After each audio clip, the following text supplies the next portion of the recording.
Hello everyone, my name is Abhishek Gupta and I welcome you all on this target 50 series. जहां पे हम लोग आरबीडब्ल्यूएम component के जो मोस्ट इंपॉर्टेंट टॉपिक्स हैं उनको कवर अप करने की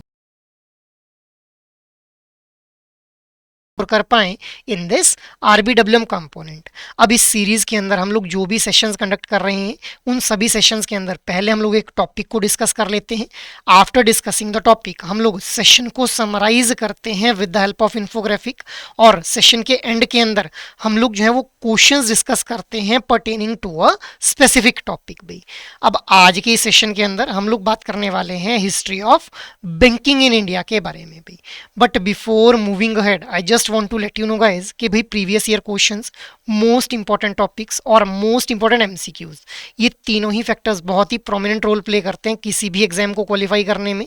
तो दोस्तों, अगर आप लोगों का भी यही कंसर्न है रिगार्डिंग योर जेआईबी एग्जाम, तो आप लोगों की स्क्रीन के ऊपर अभी जो डॉक्यूमेंट आप लोगों को दिख रहा है, इस डॉक्यूमेंट का लिंक आप लोगों को इस वीडियो के डिस्क्रिप्शन में देखने के लिए मिल जाएगा, जहां से आप लोग previous year questions, most important topics और मोस्ट इंपॉर्टेंट एमसीक्यूज को एक्सेस कर पाएंगे भी, और वो भी बिल्कुल फ्री ऑफ कॉस्ट। ठीक है, आफ्टर दैट अब हम लोग आते हैं आज के सेशन के ऊपर। तो देखिए, आज के सेशन में हम लोग सबसे पहले बात करेंगे history of banking in India के बारे में। तो देखिए, बैंकिंग की जो हिस्ट्री है इंडिया के अंदर, उसको हम लोग तीन फेजेस के अंदर डिवाइड कर देते हैं। पहला फेज जिसको हम लोग फेज वन बोल देते हैं, second one is the phase two, and third one is the phase three guys. तो एक एक करके हम लोग इन तीनों फेजेस के बारे में जो है स्टडी कर लेंगे भी। सबसे पहले हम लोग बात करते हैं फेज वन के बारे में, जिसको हम लोग अर्ली फेज भी बोल देते हैं, that starts from 1770s to 1969 guys. अब अगर आप लोग ध्यान से इस पीरियड को एनालाइज करें तो ये वही पीरियड है जिस टाइम के ऊपर इंडिया के अंदर जो ब्रिटिशर्स थे वो भी रूल कर रहे थे भी। ठीक है, अब इंडिया के अंदर ब्रिटिशर्स जो रूल कर रहे थे वो दो तरह से रूल करते थे गाइस। ठीक है, दो तरह से कैसे रूल करते थे, एक थी ब्रिटिश इंडियन प्रोविंसेस और दूसरी हुआ करती थी प्रिंसली स्टेट्स। तो जो ब्रिटिश इंडियन प्रोविंसेस थे वहाँ पे ब्रिटिशर्स का डायरेक्ट रूल हुआ करता था, और जो प्रिंसली स्टेट्स हुआ करते थे वहाँ पे इनडायरेक्ट रूल ब्रिटिशर्स का रहता था गाइस। अब ये जो ब्रिटिश इंडियन प्रोविंसेस थे, इनमें से तीन प्रोविंसेस के बारे में आप लोगों को ध्यान में रखना है। अभी मैं आप लोगों को बताऊंगा कि why I am telling you all this about British Indian provinces. तो देखिए, बंगाल, बॉम्बे और मद्रास, ये तीन प्रोविंस हुआ करते थे जिनकी एक काफ़ी अच्छी खासी हम लोगों को जो था वो इकोनॉमी देखने के लिए मिलती थी भी। अब ये जो स्टोरी मैं आप लोगों को बता रहा हूँ ये आप लोगों को हेल्प करेगी इन रिमेंबरिंग सर्टेन फैक्ट भी। अभी हम लोग उसके ऊपर आएंगे। तो देखिए, अर्ली फेज जिसका पीरियड 1770 से 1969 तक हम लोगों को देखने के लिए मिलता है, इस फेज के अंदर बैंक ऑफ हिंदुस्तान को एस्टेब्लिश किया गया, which was the first bank to be established in the year of 1770। 1770 के अंदर बैंक ऑफ हिंदुस्तान को एस्टेब्लिश किया जाता है। हालांकि इसके जो ऑपरेशंस हैं वो हम लोगों को देखने के लिए मिलता है कि क्लोज कर दिए जाते हैं इन द ईयर ऑफ 1832। तो ये फैक्ट आप लोगों को ध्यान में रखना है कि भाई बैंक ऑफ हिंदुस्तान सबसे पहला बैंक था और कब एस्टेब्लिश हुआ, 1770s के अंदर एस्टेब्लिश हुआ। उसके बाद हम लोगों को देखने के लिए मिले तीन प्रेसिडेंसी बैंक्स। अब ये जो तीन प्रेसिडेंसी बैंक्स हैं, इन तीन प्रेसिडेंसी बैंक्स के रिगार्डिंग ही मैंने आप लोगों को स्टोरी बताई स्टार्टिंग में। तो देखिए, बैंक ऑफ बंगाल, ठीक है, बैंक ऑफ बॉम्बे और बैंक ऑफ मद्रास। तो बैंक ऑफ बंगाल बनाया गया 1809 के अंदर, 1840 के अंदर बैंक ऑफ बॉम्बे बनाया गया, और 1843 के अंदर बैंक ऑफ मद्रास बनाया गया भी। अब इसी सीक्वेंस में आप लोगों ने ध्यान रखना है कि पहले बंगाल, फिर Bombay, then bank of Madras को एस्टेब्लिश किया गया। इनके रिस्पेक्टिव ईयर्स भी ध्यान में रखने हैं। अब ये जो तीनों बैंक्स थे इनको मर्ज कर दिया गया और बन गया इंपीरियल बैंक ऑफ इंडिया। कब बना, 1921 के अंदर भी।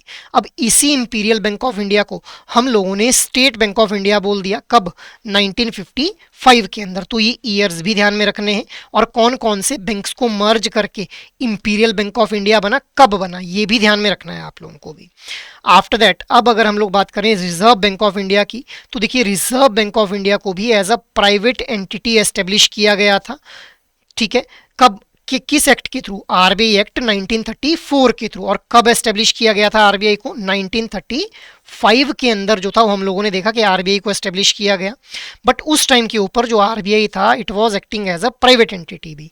आफ्टर दैट 1949 के अंदर जो रिजर्व बैंक ऑफ इंडिया है उसको हम लोग क्या कर देते हैं कि नेशनलाइज कर देते हैं, और उसके बाद से ही ये जो रिजर्व बैंक है ये एक्ट करता है as a regulator of banking sector in India guys. ठीक है, तो ये हम लोगों ने अर्ली फेज के बारे में बात कर ली, जिसको हम लोग फेज वन के नाम से जान रहे हैं अभी। After that next phase is nationalisation phase. अब ये जो नेशनलाइजेशन फेज है it runs from 1969 to 1991 guys, ठीक है। अब ये वो एरा है जिस टाइम के ऊपर जो बैंक्स थे उनके द्वारा सिर्फ उन्हीं कस्टमर्स को केटर किया जा रहा था who were the high net worth income customers, या फिर जो बड़ी बड़ी कॉर्पोरेट एंटिटीज थी उन्हीं को केटर करने का काम करते थे बैंक सिस्टम के ऊपर।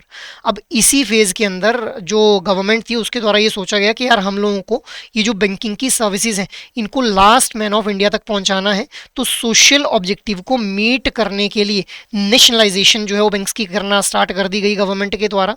अब 14 बैंक्स को 1969 के अंदर जो था वो नेशनलाइज किया गया, 6 मोर बैंक्स वर नेशनलाइज्ड इन 1980। तो ये ईयर भी ध्यान रखने, अभी यहाँ से कई बार एग्जाम में क्वेश्चन पूछा गया है कि कितने बैंक्स को 1980 में नेशनलाइज किया गया था, कितने बैंक्स को 1969 में नेशनलाइज किया गया था। अब इसी फेज में हम लोग क्या देखते हैं कि जो ब्रांचेस का नेटवर्क था वो भी एक्सपेंड किया गया बैंक्स के द्वारा, बिकॉज उनको अपनी कस्टमर रीच को एनहांस करना था, लास्ट मैन ऑफ इंडिया तक अपनी जो बैंकिंग के प्रोडक्ट और सर्विसेज थे उनको पहुंचाना था। तो ब्रांचेस की एक्सपेंशन भी हम लोगों को इसी नेशनलाइजेशन फेज के अंदर देखने के लिए मिली। After that next phase is liberalisation phase भी। अब देखिए ये जो लिबरलाइजेशन फेज है it runs from 1991 to till now भी। तो अभी तक हम लोग जो है लिबरलाइजेशन फेज ही बोल देते हैं हिस्ट्री ऑफ बैंकिंग के रिस्पेक्ट में भी। अब बैंकिंग सेक्टर के अंदर हम लोगों ने जो था वो कुछ रिफॉर्म्स देखे 1991 के बाद, ठीक है। नरसिम्हन कमेटी को अपॉइंट किया गया, नरसिम्हन कमेटी के द्वारा कुछ स्ट्रक्चरल रिफॉर्म्स बताए गए कि भाई banks need to restructure themselves. Restructure करने से मेरा मतलब क्या है कि भाई बैंक्स को अपने जो day to day operations perform करने हैं उन ऑपरेशंस को परफॉर्म करने का जो तरीका है उसमें चेंज लाना पड़ेगा। एक जो स्ट्रक्चर है बैंकिंग सेक्टर का उसको चेंज करना पड़ेगा, रिफॉर्म करना पड़ेगा। इसके अलावा banks need to be रिकैपिटलाइज्ड। Recapitalise से मेरा मतलब क्या है कि देखिए बैंक्स के पास जो एक सरप्लस कैपिटल होनी चाहिए, सो दैट अगर किसी भी तरह का इकोनॉमिक डाउन टर्न आता है तो उस इकोनॉमिक डाउन टर्न को झेल पाए बैंक्स गाइस। तो इसीलिए नरसिम्हन कमेटी ने क्या बोला कि एक तो स्ट्रक्चरल रिफॉर्म्स करने हैं और दूसरा रिकैपिटलाइजेशन करनी है। साथ ही साथ इसी फेज के अंदर जो प्राइवेट सेक्टर बैंक्स थे उनको भी लाइसेंस दे दिए गए, उनको बोला गया कि भाई आप लोग भी बैंकिंग सेक्टर का पार्ट बनिए और जो प्रोडक्ट और सर्विसेज हैं उनको लास्ट मैन ऑफ इंडिया तक पहुंचाने में हेल्प कीजिए।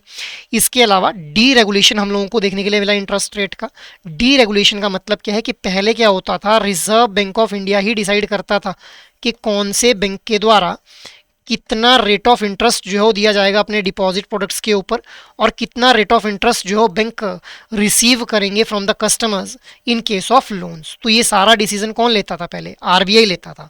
बट अब क्या बोल दिया गया कि भाई ओवरऑल गाइडलाइंस आरबीआई की रहेंगी, but now banks have their own discretion to decide about the rate of interest भी, ठीक है। After that reduction in CRR and SLR हम लोगों को देखने के लिए मिली इस लिबरलाइजेशन फेज के अंदर। अब ये सीआरआर क्या है, CRR is cash reserve ratio. Cash reserve ratio क्या होती है, एक पर्टिकुलर अमाउंट ऑफ कैश जो बैंक्स को रिजर्व करके रखना पड़ता है with the reserve bank of India, ठीक है। तो उसको बोलते हैं सीआरआर। और एसएलआर क्या है, SLR is statutory liquidity ratio. अब ये जो सीआरआर और एसएलआर है इनमें रिडक्शन देखने के लिए मिली। मतलब अगर सीआरआर पहले हाइपोथेटिकली मान लेते हैं 7% थी, एसएलआर जो थी वो 5% थी, ठीक है। अब ये जो सीआरआर थी इसको कम करके मान लेते हैं 6% कर दिया गया, इसको कम करके 4% कर दिया गया। तो मतलब कम अमाउंट जो है वो बैंक्स को मेंटेन करके रखना है रिजर्व बैंक ऑफ इंडिया के साथ में, अब इस सीआरआर की फॉर्म में भी और एसएलआर की फॉर्म में भी। तो मतलब बैंक्स के पास एक एडिक्वेट कैपिटल जो बच जाएगी, ठीक है, क्योंकि उनको कम अमाउंट जो रिजर्व करके रखना पड़ेगा, कम अमाउंट इन्वेस्ट करना पड़ेगा वो एसएलआर के थ्रू, जिस वजह से बैंक्स अपने डे टू डे ऑपरेशंस को स्मूथली रन कर पाएँ भी। इसके अलावा हम लोगों ने देखा कि इसी लिबरलाइजेशन फेज में कॉम्पिटिटिवनेस भी बढ़ी हुई। अब कॉम्पिटिटिवनेस कैसे बढ़ी, क्योंकि देखिए 1991 के बाद ही हम लोगों ने देखा कि जो एलपीजी रिफॉर्म्स है वो हम लोगों को देखने के लिए मिले, liberalisation, privatisation and globalisation reforms. अब क्योंकि पब्लिक सेक्टर बैंक्स यहाँ पे ऑलरेडी ऑपरेट कर रहे थे, प्राइवेट सेक्टर बैंक्स को भी यहाँ पे लाइसेंसिंग जो थी वो प्रोवाइड कर दी गई, फॉरेन बैंक्स ने भी एंटर किया क्योंकि ग्लोबलाइजेशन हो गई, जिस वजह से हम लोगों को बैंकिंग सेक्टर के अंदर जो कंपटीशन था वो इंक्रीज होता हुआ देखने के लिए मिला गाइस। तो ये हम लोगों ने लिबरलाइजेशन फेज के बारे में बात कर ली।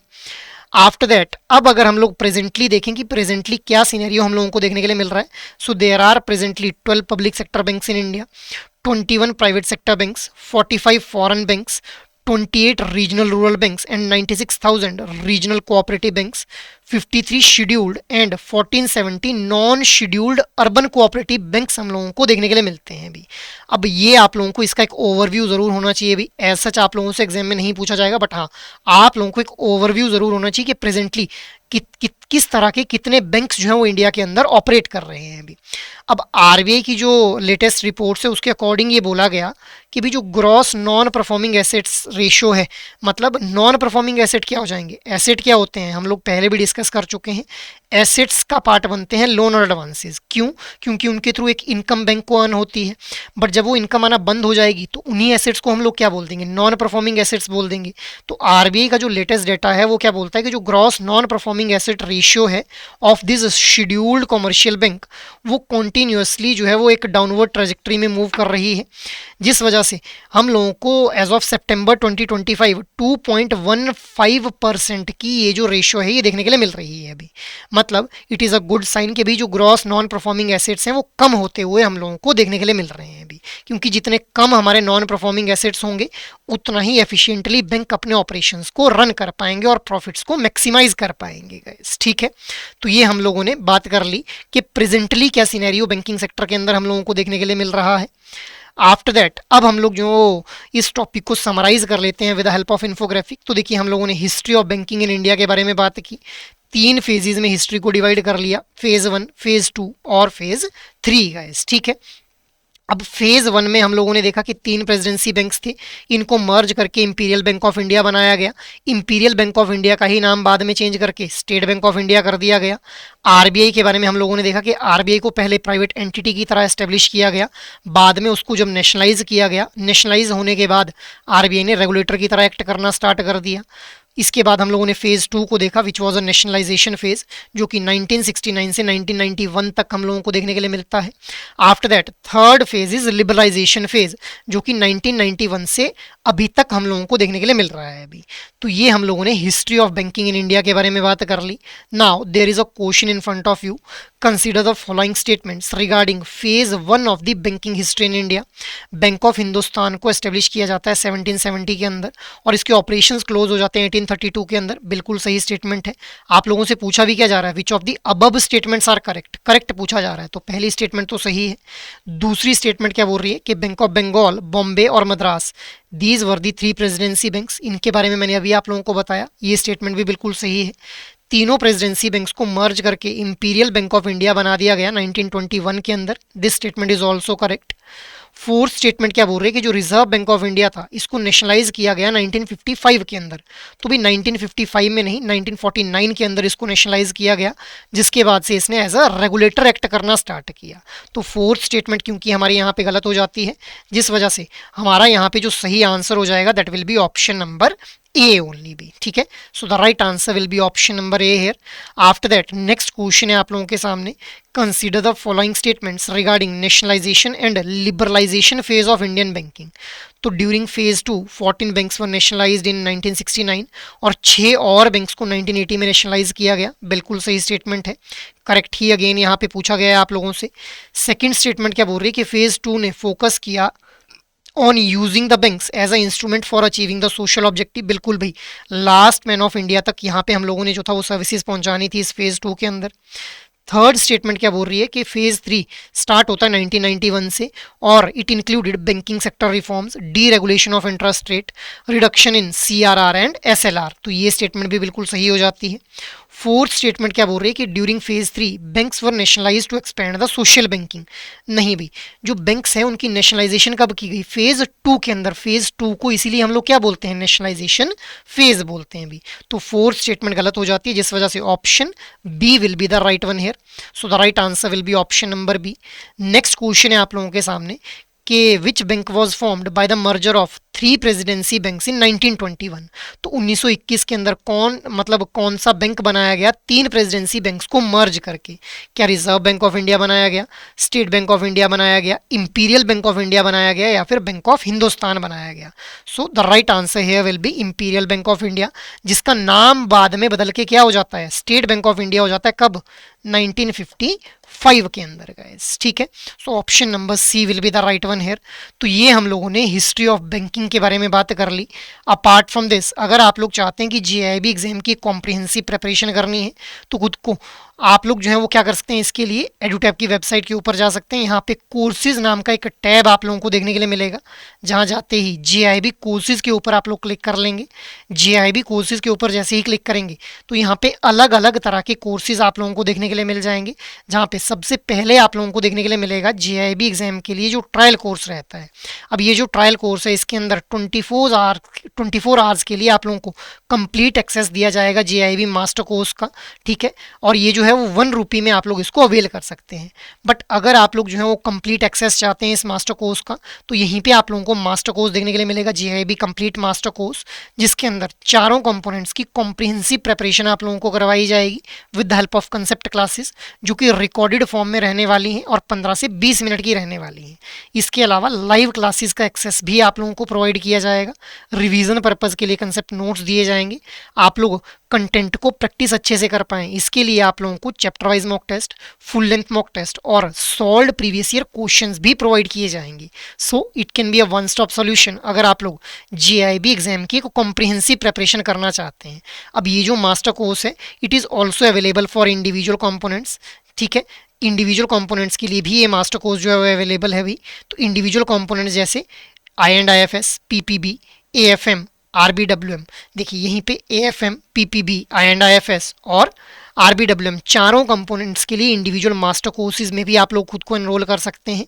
और अगर आप लोग चाहते हैं कि आप लोगों को सिर्फ मोस्ट इंपॉर्टेंट टॉपिक्स कवर करने हैं तो आप लोग खुद को एनरोल कर सकते हैं लाइव क्रैश कोर्स बैच 1, जो कि लॉन्च कर दिया गया है बाय द एडुटैप, जहाँ पे लाइव क्लासेस के थ्रू आप लोगों को मोस्ट इंपॉर्टेंट टॉपिक्स कवर करवाए जाएंगे चारों कंपोनेंट्स के।